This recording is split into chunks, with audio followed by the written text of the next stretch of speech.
tayo mangmang! Isigaw nyo nga, hindi mangmang! Hindi mangmang! Hindi mangmang! At lalong hindi tayo bobo!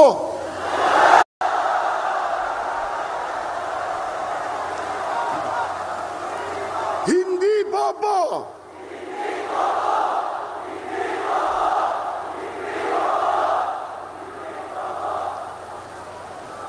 Sana marinig yan ng isang abogado.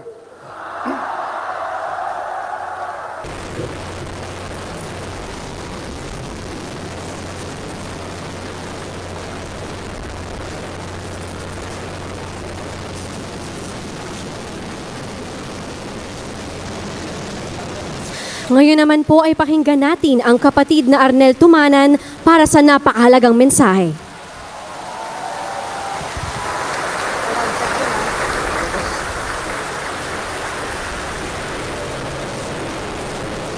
Mga mahal po naming kababayan at mga mahal po nating mga kapatid na angaw-angaw na narito at sa iba't ibang panig ng kapuluang Pilipinas, kanina po bago tayo magsimula ay binati tayo ng ating mahal na tagapamahalang pangkalahatan ng Iglesia ni Cristo, ang kapatid na Eduardo V. Manalo.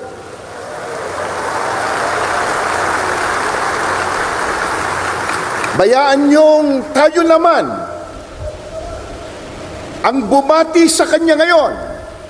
Sabihin po nating magandang araw po ka Eduardo.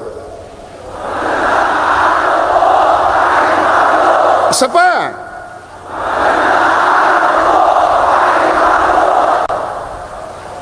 Mga mahal po naming kababayan at mga kapatid, sa inyo man po, magandang hapon sa inyong lahat. Maraming salamat po sa inyong pagdalo at pakikiisa sa isang dakila at makasaysayang aktibidad na ito.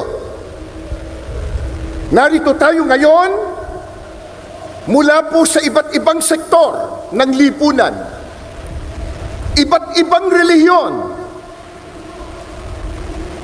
iba't ibang samahan at sangay ng pamahalaan upang isagawa po ang ganitong mapayapang pagkilos. Gaya po ng ating tema, pambansang rally para sa kapayapaan. Isigaw po natin ang kapayapaan. Kapayapaan! Kapayapaan!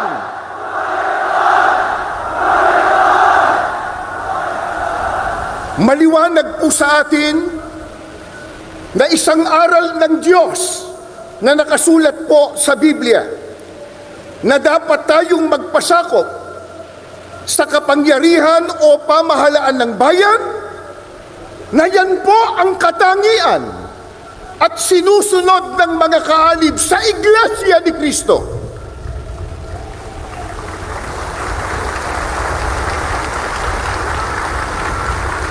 Patuloy din po nating iginagalang at pinaninindiganan ang simulain ng paghihiwalay ng pamahalaan at relihiyon na itinatadhana po ng ating saligang batas. Dahil dito, ang ating mapayapang pagkilos na ito ay wala pong bahid na anumang politika.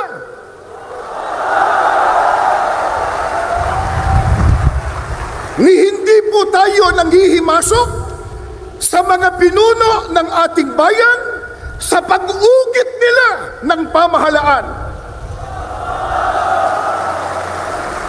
Hindi po natin nais makialam sa pagpapatakbo ng pamahalaan ng ating bansa.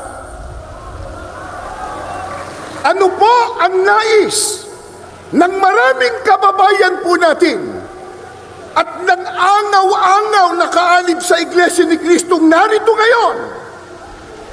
Ang nais po natin, ang maliit na tinig na ngayon ay pinagsasama-sama natin sa ating rally, mapakinggan naman ng pamahalaan.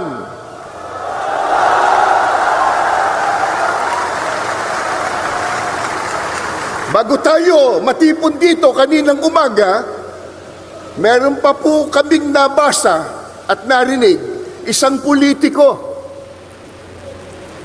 Nakalulungkot, bago pa sumikat, laos na.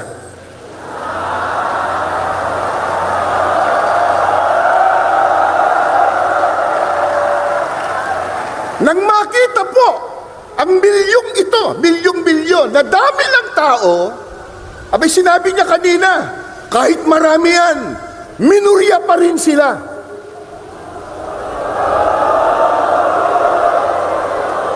Sino ba nagsabi sa kanya na tayo ang mayorya?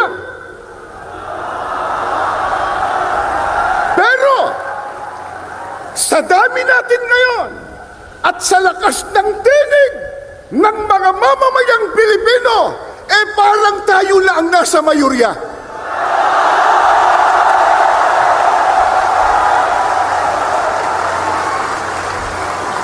Ang totoo, na ito sana ay maunawaan at maintindihan ng marami, lalo na ng mga namumuno sa ating bansa, na itong ginagawa po natin, mga mahal naming kababayan, sa pangunguna ng Iglesia ni Cristo, ay pagtulong natin sa pamahalaan.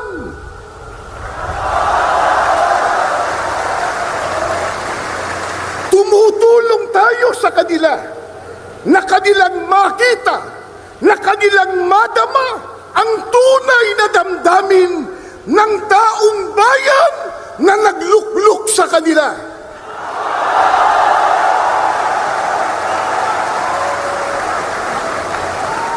Mula pa kanina, sa mga naunang nagsalita at maging sa mga video presentation, ay ipinakita na po kung gaano katindi at karami ang problemang dinaranas ng ating bansang Pilipinas, na yan po ang dapat na unahin na asikasuhin at bigyan ng solusyon ng mga naluklok sa tungkulin o namumuno sa ating bansa.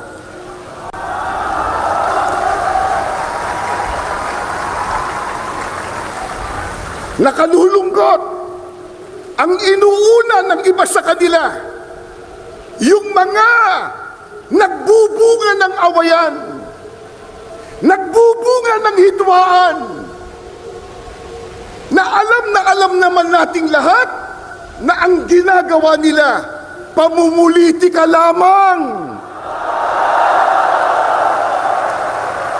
Tulad ng isinusulong nila na impeachment ng pangalawang Pangulo.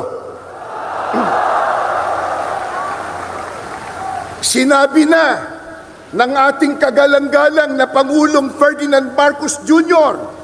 at alam na po ng marami nating kababayang Pilipino, ang totoo nating lahat.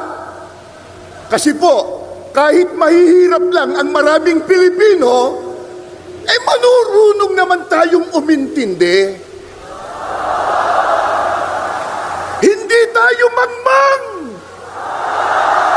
Isigaw nyo nga, hindi mangmang, hindi mangmang, hindi mangmang. At lalong hindi tayo bobo.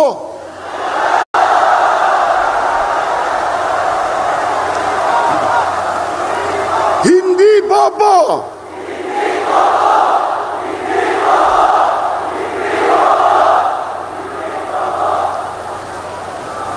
Sana marinig yan ng isang abogado.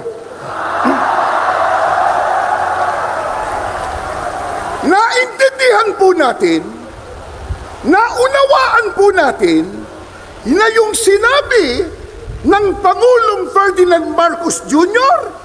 ay tama, totoo, na yung isinusulong nilang impeachment laban sa pangalawang Pangulo, hindi po makatutulong. Hindi po makapag-aangat ng kalagayan ng pamumuhay ng kahit isang Pilipino.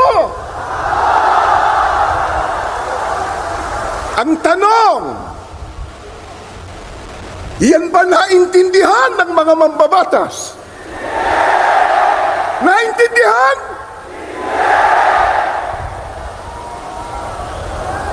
May ginawa silang manifesto raw na sila daw ay nagkakaisa na suportahan ang Pangulo ng ating bansa. Kaya lang, nakapagtataka, ang kanilang ginagawa, kabaliktaran. Sapagkat tahasan nilang sinasalungat, kinokontra yung sinabi ng Pangulo ng Pilipinas. Mga kaibigan, mga kababayan, at mga mahal po naming mga kapatid, hindi maikakaila, matindi na ang problemang nararanasan ng ating bansa, lalo na po sa ekonomiya. Hindi po ba yan ang dapat talagang unahin at bigyang solusyon, bigyang prioridad ng mga namumuno sa ating bansa?